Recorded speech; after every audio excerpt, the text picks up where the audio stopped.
सरकार की तैयारी ऐसे किसी भी संभावित संकट के लिए कितनी पुरानी थी, मैं उदाहरण के लिए देना चाहता हूं। भारत में अब रेलवेज का 100% लगभग इलेक्ट्रिफिकेशन हो गया है, तो कम से कम आज रेलवे के लिए डीजल की जरूरत नहीं है। याद दिलाना चाहता हूं 1991 में जब कुवैत और इराक की लड़ाई हुई थी, खाड़ी संकट आया था। इतना भयानक संकट हुआ था कि आधी ट्रेनें लगभग बंद हो गई थी। आइए, आज प्रधानमंत्री जी ने बोला कि 20% एथेनॉल का यूज पेट्रोलियम में हमने करने में सफलता हासिल कर ली है, यानी 20% हमारी डिपेंडेंसी उसके ऊपर कम हो गई है। मुझे लगता है कि इससे बेहतर दूरगामी, यानी ऐसा कोई संकट संभावित भी जब नहीं था तो सरकार ने प्लानिंग की थी। तीसरा, आप देखिए ऊर्जा की आवश्यकता में हमारी 50% इंस्टॉल कैपेसिटी ग्रीन एनर्जी से है, वो हमने 2025 में अटेन कर लिया था। आप सोचिए कि ये परिस्थितियां नहीं होती तो क्या होता। उसके बावजूद ये बताया है कि पिछले कुछ दिनों में भी निरंतर स्थिति क्या रही है। 14 में 11 करोड़ लोगों के पास गैस के सिलेंडर थे, आज 36 करोड़ लोगों के पास है। इसके बावजूद स्थिति यह है कि एलपीजी की सप्लाई को भी सरकार ने कहीं बेहतर नियंत्रित करने में सफलता हासिल की है। और फिर भी किसी को शक और शुबा हो तो मैं कहना चाहता हूं कि स्ट्रेट ऑफ हरमुज के पूरब दिशा में जितने देश हैं वहां क्या परिस्थिति हुई है आप देख लीजिए। Pakistan, Bangladesh, Sri Lanka, Philippines, Indonesia, 4 day week, सारे स्कूल, कॉलेज, यूनिवर्सिटी बंद। और इसके बाद स्कूटर को 2 लीटर, यानी 2 व्हीलर को 2 लीटर और गाड़ी को 10 लीटर पेट्रोल, बस, इससे ज्यादा नहीं मिलेगा मुझे लगता है। और आधे लोग वर्क फ्रॉम होम करेंगे सरकारी कर्मचारियों में। मुझे लगता है उन परिस्थितियों में अगर हम देखें तो मैं कह सकता हूं कि प्रधानमंत्री श्री नरेंद्र मोदी जी के दूरदर्शी और कुशल नेतृत्व में, आज भी उन्होंने कहा 41 देशों से एलपीजी और पेट्रोलियम प्रोडक्ट्स लेने की प्रक्रिया चल रही है इस समय, यानी डिफरेंट सोर्सेस के थ्रू लेकर। जो कुछ शांति समाधान के लिए चल रहा है वो अपनी जगह है। एलपीजी का उत्पादन बढ़ाया गया है, मगर एक तथ्य जो रखा गया वो भी विचारणीय है कि मात्र 2 दिन के अंदर एलपीजी बुकिंग में 94% की बढ़ोतरी हुई, यानी 2 दिन के अंदर दुगनी हो गई एलपीजी की बुकिंग। यह निश्चित रूप से एक विपक्ष के सांसद ने ओपनली बोला था, भाई जितनी एलपीजी ले सको उतनी ले लो, आगे संकट आने वाला है। ये जो आशंका, भ्रम पैदा कर कर परिस्थितियां उत्पन्न की गई। और यह भी एक सत्य है कि ऐसे ऐसे लोग जो जमाखोरी में पकड़े गए, जैसे उत्तर प्रदेश में ही संभल में एक अब्दुल रेहान पकड़ा गया, इसके पास 55 सिलेंडर थे। तो एक तरफ प्रधानमंत्री जी के नेतृत्व में कुशलता से, दूरदर्शिता से भारत आगे बढ़ रहा है, दूसरी तरफ विपक्ष अपनी आदत के अनुसार इन परिस्थितियों में भी किस प्रकार से अपने राजनीतिक हित साध सके, राष्ट्रीय हितों पर आघात करके, तो ऐसे एक निंदनीय प्रयास में संलिप्त दिख रहा है। ओके, क्या मैं आपके पास आता हूं, कांग्रेस के मेंबर ऑफ पार्लियामेंट के पास, क्या आप कंफ्यूजन को बढ़ाना चाहते हैं या कंफ्यूजन को सॉल्व करना चाहते हैं? मैं अभी कुछ देर पहले पवन खेड़ा साहब को सुन रहा था, उन्होंने बाइट दी है, सरकार की विदेश नीति इतनी ढूलमुल नहीं होती तो भारत को नुकसान से बच सकता था। हम नरेंद्र मोदी से कभी नहीं कहेंगे कि आप ईरान की तरफ झुक जाइए, हम सिर्फ इतना कहते हैं कि सीधा खड़े रहिए। और साथ ही साथ उन्होंने ये भी बात कहा कि मैं नरेंद्र मोदी से सीधे कहना चाहिए था कि ये जंग गैर कानूनी है। यानी हम ईरान से भी बैक चैनल से बातचीत कर रहे हैं, हम इजराइल से भी कह रहे हैं, फिनलैंड के राष्ट्रपति कह रहे हैं कि भारत बचाव कर सकता है ईरान, इजराइल और अमेरिका के बीच में, पोलैंड कह रहा है। Do you think we are in strong position? लेकिन ऑपोजिशन कंफ्यूजन ऐड करना चाहता है। हेलो जी भगत साहब। हाँ, मैं अभी एक चीज मैं बोल रहा था। मैं अभी उनका सुधांशु जी की बात सुन रहा था। मैं तुलनात्मक बातें नहीं करना चाहता हूं, मैं चाहता हूं जो जमीनी हकीकत है। जमीनी हकीकत क्या है? करीब 89 करोड़ लीटर पर डे हमारा खपत है, और हमारे पास प्रतिदिन जैसे सनराइज हुआ करीब 3,500 से 4,000 करोड़ रुपए का हम वहां पे तेल हम प्रतिदिन खरीदते हैं, या धुएं में उड़ जाता है, ये जो कह लीजिए। हमारा जो स्टोरेज कैपेसिटी क्या है? हमारा स्टोरेज कैपेसिटी 533 मिलियन है, 8 से 9 दिन के लिए है। गैस का 2 से 3 दिन है। तो ग्राउंड रियलिटी जो है उसके बारे हम करें, ये अलग बात है। हमारे सरकार कर रही है, सब नियंत्रण में है, लेकिन तेल, महंगाई, सुरक्षा पर कोई स्पष्ट नीति जो होनी चाहिए वो नीति नहीं है। आपने क्या किया? माइलस्टोन की बात की, लेकिन रोड नहीं है। ओके, पर किस तरह की? लेकिन रोड नहीं है। मेरा सांसद साहब आपसे गुजारिश है, किस तरह की स्पष्ट नीति चाहिए? आप कांग्रेस के मेंबर ऑफ पार्लियामेंट हैं, किस तरह की स्पष्ट नीति चाहिए? भारत सरकार की स्पष्ट नीति है, उन्होंने तेल के दाम नहीं बढ़ाए हैं, इंडिया में सामान्य पेट्रोल और डीजल के दाम नहीं बढ़े हैं, अमेरिका, यूके हर जगह बढ़े हैं, अमेरिका में $5 तक बढ़े हैं, जर्मनी में बढ़े हैं, स्पेन में बढ़े हैं।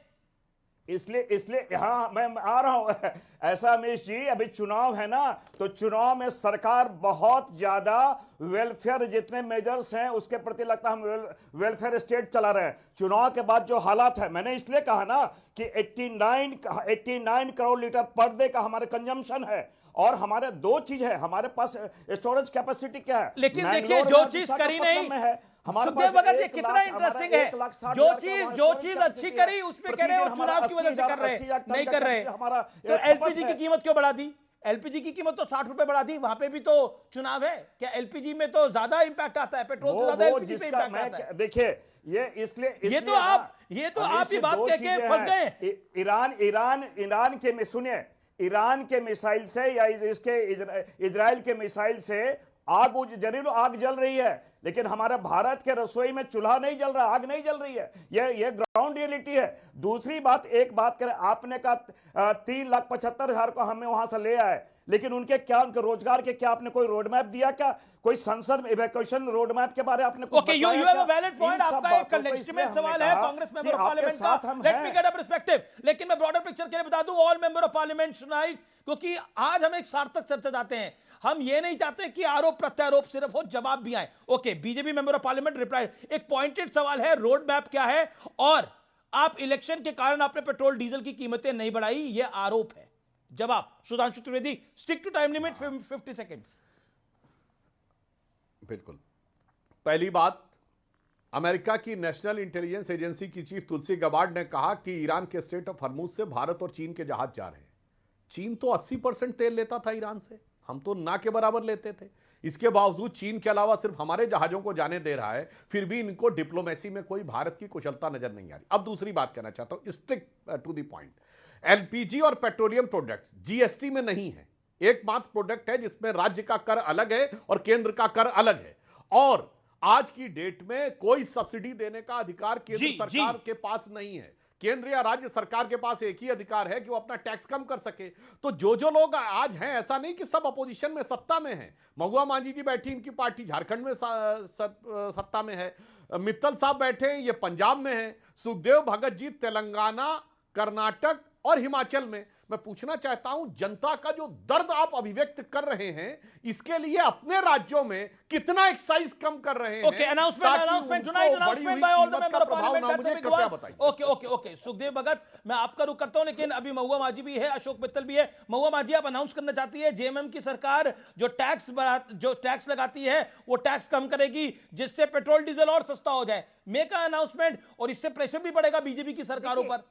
देखिए, आप अनाउंस करिए अपने राज्य के अंदर। हमारी सरकार, माननीय मुख्यमंत्री हेमंत सोरेन जी, मुख्यमंत्री जी लगातार जनता के हित में काम कर रहे हैं, लेकिन केंद्र सरकार उसका बकाया पैसा दे ही नहीं रही है।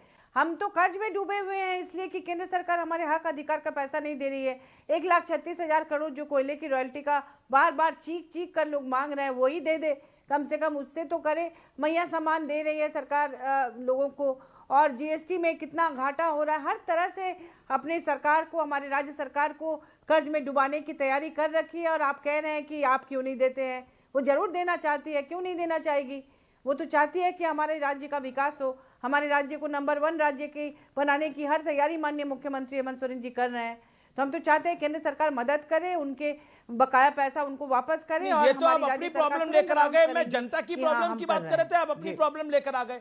आपकी तो अपनी प्रॉब्लम चल रही है, आप कह रही है पहले हमें पैसे दे दो, फिर बाद में बात करते हैं जनता को राहत देने की। Okay, Sudhanshu Trivedi, a quick reply, क्योंकि सारे आपके ऑपोजिशन में, इसलिए क्विक रिप्लाई। एक ही पंक्ति में जो महुआ जी ने बोला उससे बहुत साफ हो गया कि इनको ये चाहिए कि केंद्र सरकार जब मदद करेगी केवल तभी ये जनता के लिए कोई सहायता करेंगे। यानी इन्होंने तो मैया सम्मान योजना के बारे में भी कह दिया कि भाई वो केंद्र से पैसा आएगा तो करेंगे।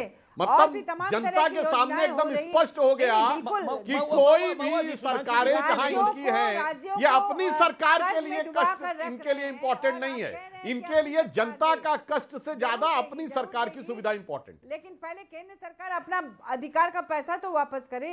सुधांशु जी,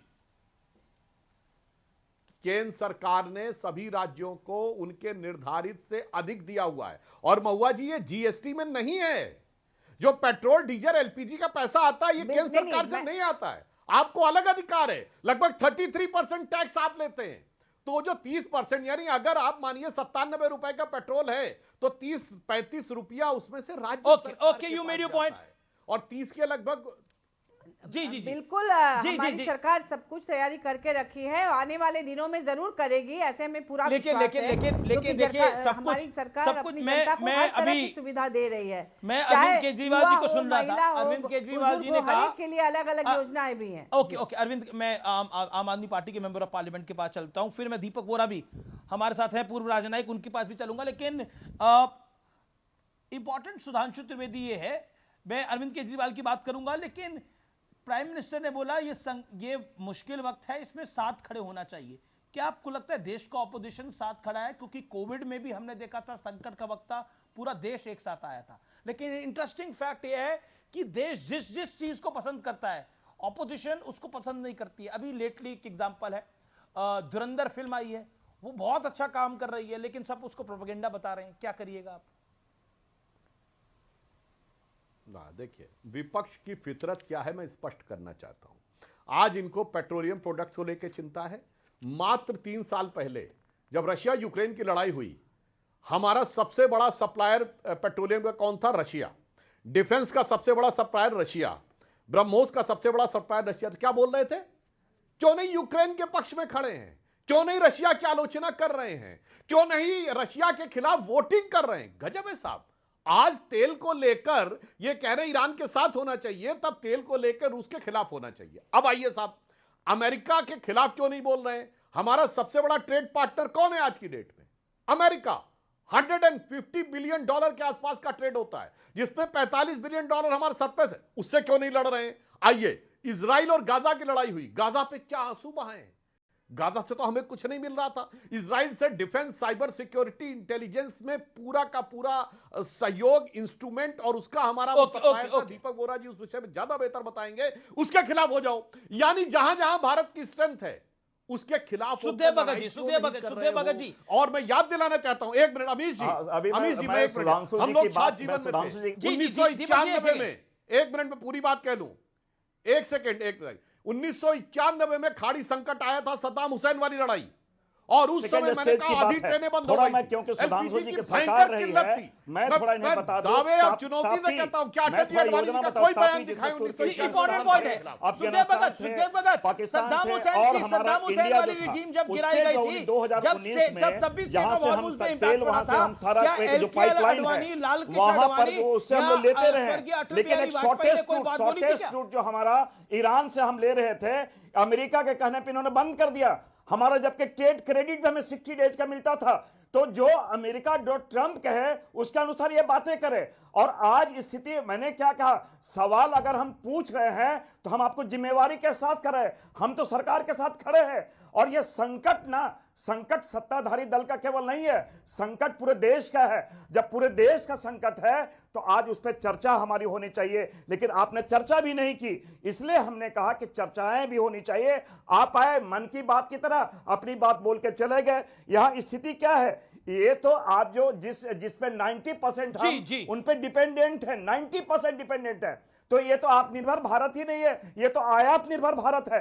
तो आयात निर्भर भारत पे हम दावा कैसे कर सकते हैं? तो भाषण तो आपने, इसलिए हमने कहा कि माइलस्टोन की बात आपने कही, लेकिन उस माइलस्टोन में रोड किधर है, रोड मैप किधर है? पूरी तरह कहीं गायब है। लेकिन मैं एक अच्छा एग्जांपल कोट हुआ, अशोक मित्तल लगातार हमारे साथ बने हुए हैं, एक अच्छा एग्जांपल कोट हुआ, इसका जवाब जरूर दीजिएगा कि क्या लाल कृष्ण अडवाणी या अटल बिहारी वाजपेयी ने जब 1991 में सद्दाम हुसैन की लड़ाई में इतनी बड़ी दिक्कत आई थी, स्टेट ऑफ हॉर्मुज बंद हुआ था, क्या इसी तरह का विषय बनाया था? सुखदेव भगत जी, आपके पास कोई जानकारी है तो बताइएगा, है कोई जानकारी आपके पास? निश्चित, मैं सुनिए, पहले बात है स्टेट ऑफ हॉर्मुज की बात हुई तो मैं थोड़ा स्मरण दिला दूं। आपके भगत जी को इनकी दिखाइए। गलत नीति के कारण ये स्टेट ऑफ हार्मोज से ईरान ने रस्सा को पार होने दिया, उनके शिप को, चाइना को पार होने देना। हमारे इतने जो संबंध थे, हमारा क्यों वहां हमारा पे भी तो रुका, पार हमारा हुआ। क्यों डिले हुआ? इसीलिए हमारा हमने भी तो कहा, पार हुआ। यहाँ तो फायर सुखदेव भगत, या तो आप सुनना नहीं चाहते या देखना नहीं चाहते, हमारा भी तो पार हुआ। हम इस बात को कह रहे हैं, ये स्थिति क्यों हमारी आई?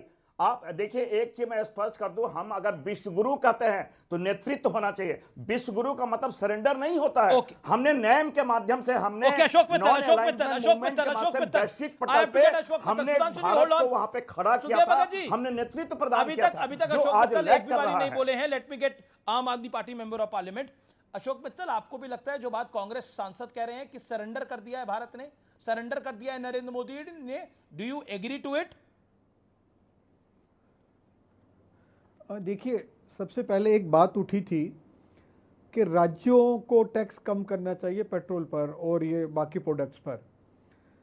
मुझे एक बात समझ नहीं आती कि पेट्रोल के ऊपर भारत सरकार क्या टैक्स ले रही है, ये बात हम क्यों नहीं लेके आते सामने। Basic excise duty ₹1.40, additional special excise duty 11 रुपये, मतलब 8 गुना बेसिक एक्साइज ड्यूटी से स्पेशल एडिशनल एक्साइज ड्यूटी ज़्यादा है। उसके ऊपर रोड एंड इंफ्रास्ट्रक्चर से 7.5 रुपये, ₹19.90, मतलब 20 रुपये आप 1 लीटर पेट्रोल पे भारत सरकार ले रही है। कितना बड़ा टैक्स लगा रही है। स्टेट का टैक्स तो उसके मुकाबले कुछ भी नहीं है। और ये जो रोड और इंफ्रास्ट्रक्चर टैक्स की बात करते हैं, कौन से रोड्स बनते हैं मुझे बता दीजिए। उसके लिए तो आप टोल टैक्स अलग से लेते हैं हर नेशनल हाईवे के रोड के ऊपर, और ये क्यों नहीं हम कम करते हैं? पर मित्तल साहब, जिनके बजट पहले घाटे। मैं करंट जो प्राइम मिनिस्टर ने सदन में बोला है उस पर इस हफ्ते में, तो उसकी मैं बात कर रहा हूं। और क्या आपको लगता है जो कांग्रेस एक लाइन टो कर रही है, कि कांग्रेस जो लाइन एक टो कर रही है वो बहुत बड़ी लाइन है कि प्राइम मिनिस्टर सरेंडर कर गए हैं, कॉम्प्रोमाइज है, do you agree to it? आपकी राय क्या है इसके ऊपर as a member of parliament of Aam Aadmi party? देखिए, ये कांग्रेस का अपना स्टैंड हो सकता है, हमारे अपनी पार्टी का अलग स्टैंड ये है कि हम टाइम पर एक्शन क्यों नहीं लेते। कुआं खोदते हैं जब आग लग जाती है। जब हमारे भारतीय वहां फंसे हुए थे, लाखों भारतीय, उससे पहले हमारे पास क्यों नहीं एक global safety and evacuation protocol बना हुआ है अपने भारतीय नागरिकों को निकालने का। जो हमारे भारतीय नागरिकों की, लाखों लोगों की जॉब चली गई है, उसके लिए हमारे यहाँ क्यों नहीं प्रोटोकॉल बना हुआ है? जो भारतीय वहां पढ़ने गए हैं स्टूडेंट, उनके लिए हमारे पास क्यों नहीं प्रोटोकॉल बना हुआ है? ये एक अच्छा हर बार जब let me get Sudhanshu Trivedi on it. Sudhanshu ji, जवाब जो अशोक मित्तल जी ने बात बोली और अरविंद केजरीवाल ने जो बोला, मैं बता देता हूं। स्टॉक मार्केट बर्बाद हो रही है, सरकार की नाकामियों की कीमत जनता को चुकानी पड़ रही है, शेयर बाजार बर्बाद हो गया है, बहुत कुछ खराब हो गया है। मुझे लगता है केजरीवाल जी अपनी पार्टी के बर्बादी के चश्मे से देखने का प्रयास कर रहे हैं, इसलिए वो इन विपरीत परिस्थितियों में भी जिस प्रकार के वक्तव्य दे रहे हैं, ये अपने आप में दुखद है। अशोक मित्तल जी ने कहा, मुझे लगता है ऐसी विचित्र बातें नहीं करनी चाहिए कि इवैक्यूएशन प्रोटोकॉल। भाई साहब, इवैक्यूएशन प्रोटोकॉल तो हर इवैक्यूएशन की परिस्थिति अलग अलग होती है। अब बताइए, रशिया यूक्रेन में 2 देशों की लड़ाई थी, यहां में मल्टीपल है प्रॉब्लम। जब हमने यमन से निकाला तो यमन में इंटरनल लड़ाई थी हूथी और सऊदी अरब समर्थक लोगों के बीच में। क्या मतलब, सांसद होकर ऐसी विचित्र बात नहीं करनी चाहिए। There can never be one standard protocol जो किसी भी क्राइसिस में समान रूप से होगा। कहीं प्राकृतिक आपदा आ जाएगी, वहां प्रोटोकॉल अलग होगा, कहीं युद्ध होगा, कहीं महामारी फैली थी, कोविड आया था, प्रोटोकॉल एकदम ही अलग था। तो ये बातें कहना, मुझे लगता है, मैं कोई वैसा शब्द नहीं प्रयोग करना चाहता, ये विपक्ष की शरारत या नासमझी, इनमें से किसी एक चीज का प्रतीक है। दूसरा मैं बताना चाहता हूं सरेंडर क्या होता है। मैं उदाहरण के साथ बोलता हूं, लाखों दर्शक जाएं और अभी खोल के देखें, यूपीए सरकार के समय वीडियो अवेलेबल है कि कांग्रेस के विदेश मंत्री एसएम कृष्णा बैठे हैं, बगल में अमेरिका की विदेश मंत्री हिलरी क्लिंटन बैठी हैं, और हिलरी क्लिंटन बोल रही हैं कि India has decided not to purchase oil from Iran. America का विदेश मंत्री भारत के विदेश मंत्री के बगल में खड़े होकर बोल रहा है, India has decided not to purchase from Iran. अब आइए, 2006 इंटरनेशनल एटॉमिक एनर्जी कमीशन में, एजेंसी में, हमने ईरान के खिलाफ वोट कर दिया और ईरान भौचक्का रह गया। क्यों? अमेरिका से न्यूक्लियर डील करनी थी।